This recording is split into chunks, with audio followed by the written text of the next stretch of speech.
नमस्कार, मी अमोल राजपूत बातमीकट्ट्यामध्ये आपल्या सर्वांचं स्वागत। आजपासून शिवमहापुराण कथेला सुरुवात होणार आहे आणि शिवमहापुराण कथेत प्रचंड जनसमुदाय या ठिकाणी आलेला आहे।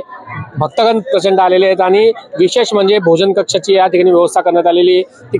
ती कशा पद्धतीने चालू आहे, नेमकं भोजन काय दिलं जात आहे या संदर्भात आपण बातचीत करणार आहोत। आपल्यासोबत काही आयोजक आहेत, त्यांच्याशी आपण बातचीत करणार आहोत। नमस्कार, काय नाव आहे आपलं? नमस्कार, मी ॲडव्होकेट महेश जोशी।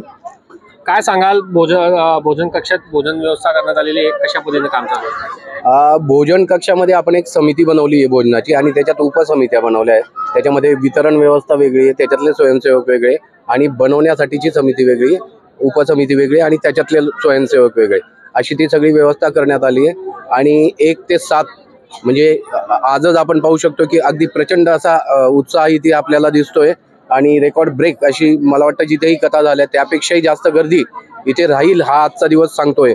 तर त्या सगळ्या दृष्टिकोनातून सगळी व्यवस्था पूर्णपणे करण्यात आली आहे। आणि भोजन कक्ष समिती जी आहे तर त्याचे आपल्याकडे आहेत विशाल भाऊ अग्रवाल, तर त्यांना पूर्ण माहिती। काय सांगाल, मोफत भोजन वाटप करण्यात येते, 7 दिवसापर्यंत हे भोजन वाटप करण्यात येणार आहे, कशा पद्धतीने नियोजन करण्यात आले? श्री शिवाय नमस्तुभ्यम। जसं आता कथेचा आज पहिला दिवस आहे, पण त्याच्या आदल्याच दिवशी कालच आम्ही सकाळ संध्याकाळ मिळून जवळपास 16 ते 17 हजार शिवभक्तांना आम्ही भोजन वितरित केलं। आजपासून सकाळपासून आमच्या सकाळी 25,000 आणि संध्याकाळी 15,000 लोकांचं आमचं प्लॅनिंग आहे। हे आता वाढू शकतो, कारण की आज आता 25,000चं केलं तर उद्या आम्हाला त्याच्यात 10,000 वाढवायचे आहे।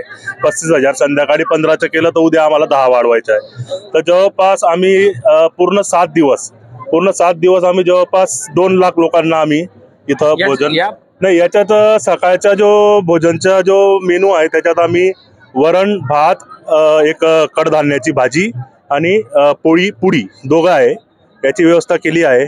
त्याच्यानंतर संध्याकाळी मसाले भात आणि कढी हे वितरित करण्यात येईल। यांचा वेळ कसा राहणार आहे तुमच्या नेमकं? या भोजनच्या आम्ही सकाळी 10ला सुरू होईल तर कथेत सुरू होईपर्यंत 1 वाजेपर्यंत चालेल।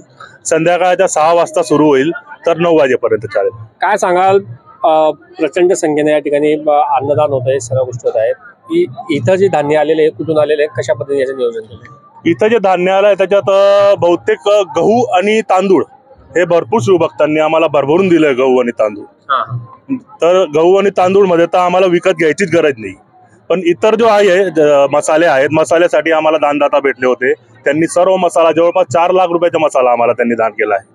त्याच्यानंतर बाकीचे जे तेल आहे, भरपूर वस्तू आहे, ते सर्व आम्ही किराणा खरेदी समिती बनवलेली आहे। शंकर शेठ गुप्ता त्याचे अध्यक्ष आहे आणि त्यांच्यासोबत अजून दुसरे व्यापारी आहेत।